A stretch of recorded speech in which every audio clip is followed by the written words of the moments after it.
नमस्कार सर्वांना, स्वागत आहे तुमचं माझ्या श्रद्धेची पहाट चॅनलमध्ये. आजचा आपला विषय आहे आदित्य राणूबाईची कहाणी. रविवार व्रतकथा. कोणतेही कहाण्याची सुरुवात करताना सुरुवातीला गणपतीची कहाणी वाचली जाते व त्यानंतर आपण जी कहाणी वाचणार आहोत ती ऐकली जाते. मी डिस्क्रिप्शनमध्ये गणपतीची कहाणी देत आहे, ती तुम्ही नक्की ऐका आणि त्यानंतर आदित्य राणूबाईची कहाणी ऐका. चला तर मग आपण व्हिडिओला सुरुवात करूयात. कहाणी आदित्य राणूबाईची. ऐका आदित्य राणूबाई तुमची कहाणी. आटपाट नगर होतं. त्या नगरात एक ब्राह्मण होता. तो नित्य समिधा, फुलं, दुर्वा आणावयास रानात जात असे.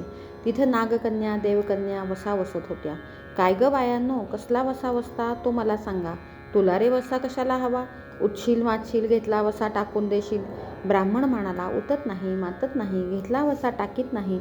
तेव्हा त्या म्हणाल्या, श्रावण मास येईल, पहिल्या आदितवारी मुकाट्यानं उठावं, सचिव वस्त्रासही स्नान करावं, अग्रोदक पाणी आणावं, नागवेलीच्या पानावर रक्तचंदनाची आदित्य राणूबाई काढावी, 6 रेघांचं मंडळ करावं, 6 सुतांचा तांतू करावा, त्या 6 गाठी द्याव्या, पान फुल व्हावं, पूजा करावी, पानांचा विडा, फुलांचा झेला, दशांगांचा धूप, गुळ खोबऱ्याचा नैवेद्य दाखवावा, 6 मास चाळावी, 6 मास चाळावी, माधी रथसप्तमी संपूर्ण करावं.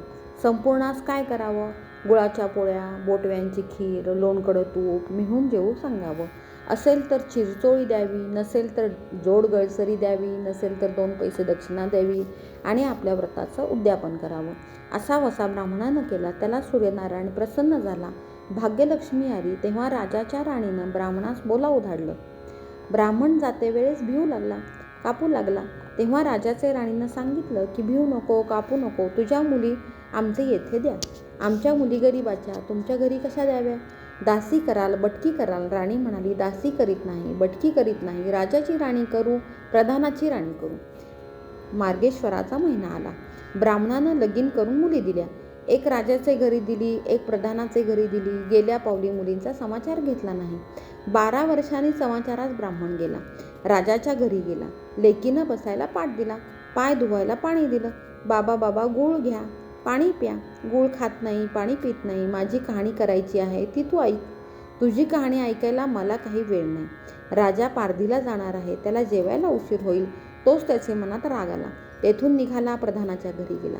तिनं पाहिलं, आपला बाप आला म्हणून बसायला पाट दिला, पाय धुवायला पाणी दिलं. बाबा बाबा गूळ खा, पाणी प्या. गूळ खात नाही, पाणी पित नाही. माझी कहाणी करायची आहे, ती तू अगोदर ऐक. तुझी कहाणी नको, तुझी कहाणी नको ऐकू. तर कोणाची ऐकू? घरात गेली, उतरंडीची 6 मोते आणली. 3 आपण घेतली, 3 बापाच्या हातात दिली. त्यानं मनोभावे कहाणी सांगितली. लेकीनं चित्त व्हावे ती ऐकली. नंतर जेवण खाऊन बाप आपल्या घरी गेला. बायकोनं विचारलं, मुलींचा समाचार कसा आहे? जिनं कहाणी ऐकली नाही ती दारिद्र्यानं पिडली, दुःखानं व्यापली. राजा मुलखावर निघून गेला. जिनं कहाणी ऐकली होती ती भाग्यानं नांदत आहे.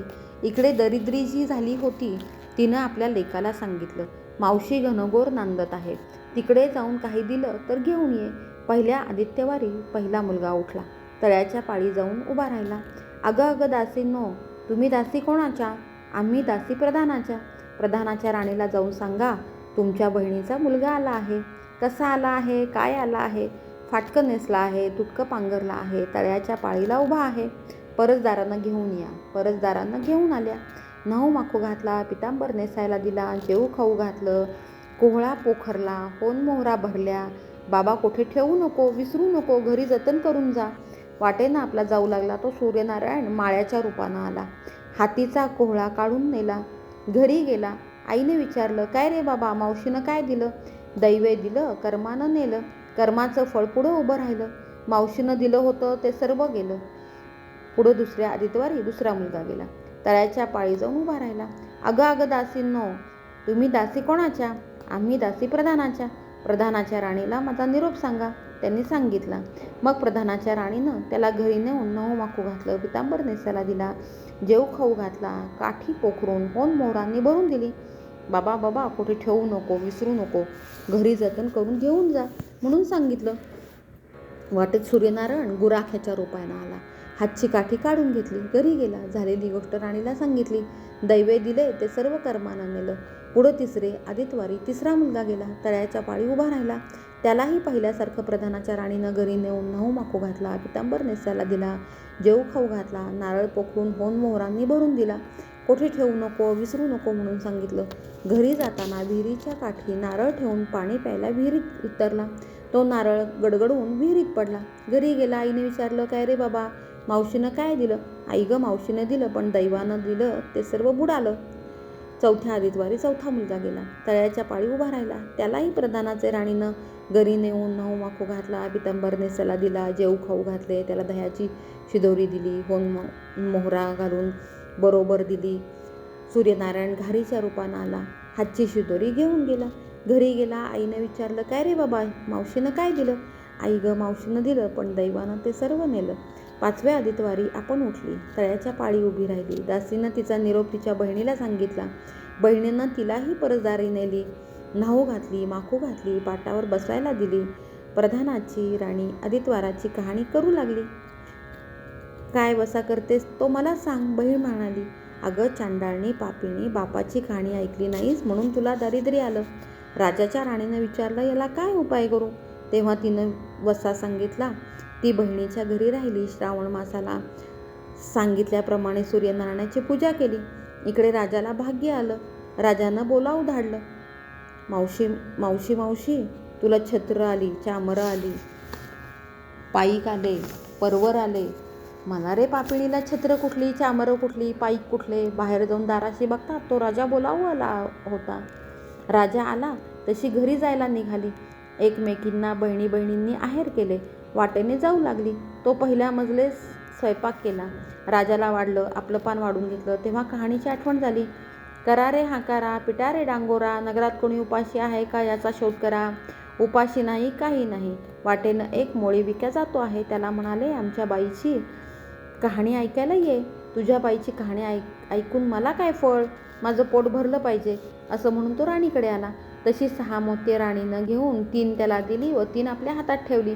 मनोभावे कहाणी सांगितली. चित्तभावे त्यांनी ऐकली. त्यांची लाकडांची मोळी होती ती सोन्याची झाली. तो म्हणाला, बाई बाई, कहाणी ऐकल्याचं काय फळ, काय वसा आहे तो मला सांगा. तुला रे वसा कशाला हवा? उच्शील माचशील, घेतला वसा टाकून देशील. उतत नाही, मातत नाही, घेतला वसा टाकीत नाही. तेव्हा राणीनं वसा सांगितला. पुढं दुसऱ्या मजलेस गेली. स्वयंपाक केला. राजाला वाढलं, मुलांना वाढलं, आपलं पान वाढून घेतलं. तेव्हा कहाणीची आठवण झाली. करा रे हाकारा, पिटा रे डांगोरा, नगरात कोणी उपाशी आहे का याचा शोध करा. उपाशी नाही, काही नाही. माळ्याचा मळा पिकत नाही, विहिरीला पाणी लागत नाही, असा एक माळी चिंतेने बसला आहे. त्याला हाक मारली. आमच्या बाईंची कहाणी ऐक. तो आला. राणीने 6 मोते घेऊन 3 आपण घेतली, 3 माळ्याला दिली. राणीनं कहाणी मनोभावे सांगितली. चित्तभावे माळ्याने ऐकली. माळ्याचा मळा पिकू लागला, विहिरीला पाणी आलं. तो म्हणाला, बाई बाई, कहाणी ऐकल्याचं एवढं फळ, मग वसा घेतल्याचं काय फळ, काय वसा असेल तो मला सांगा. मग राणीनं त्याला वसा सांगितला. पुढं तिसऱ्या मजलेस गेली. स्वयंपाक केला. राजाला वाढलं, मुलांना वाढलं, आपलं पान वाढून घेतलं. तेव्हा कहाणीची आठवण झाली. करा रे हाकारा, पिटा रे डांगोरा, नगरात कोणी उपाशी आहे का याचा शोध करा. उपाशी नाही, काही नाही. एक म्हातारी आहे, तिचा एक मुलगा वनात गेला आहे. एका डोहात बुडाला होता. एका सर्पानं खाल्ला होता. यामुळे चिंताक्रांत बसली होती. तिला म्हणाले, आमच्या बाईची कहाणी ऐक. ती म्हणाली, कहाणी ऐकून मी काय करू, मी मुलांसाठी रडते आहे, बरं येते. मग ती राणीकडे आली. राणीनं पहिल्याप्रमाणे तिला कहाणी सांगितली. तिनं चित्तभावे ऐकली. तिचा मुलगा वनात गेला होता, तो आला. डोहात बुडाला होता, तो आला. सर्पानं खाल्ला होता, तो आला. ती म्हणाली, बाई बाई, कहाणी ऐकल्याचं हे फळ, मग वसा घेतल्याचं काय फळ, काय वसा असेल तो मला सांगा. मग राणीनं तिलाही वसा सांगितला.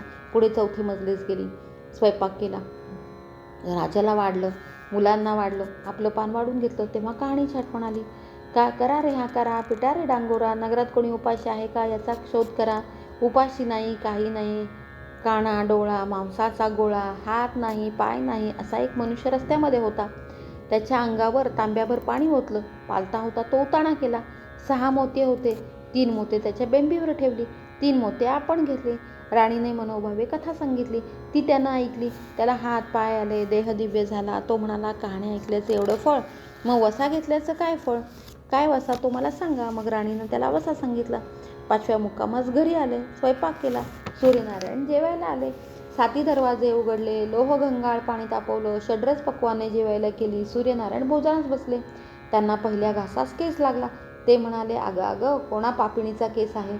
राजाच्या राणीला 12 वर्ष दारिद्र्य आलं होतं. तिने आदित्यवारी वळचणीखाली बसून केस विंचरले होते. काळं चवाळं, डोईचा केस, वळचणीची काडी, डाव्या खांद्यावरून वेशी बाहेर टाकून दे. राजाच्या राणीला सूर्यनारायणाचा कोप झाला. तसा कोणाला होऊ नये.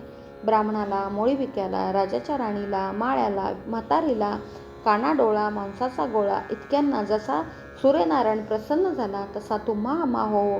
ही 60 उत्तराची कहाणी. 5 उत्तरे सुफळ संपूर्ण. Please like, share and subscribe my channel.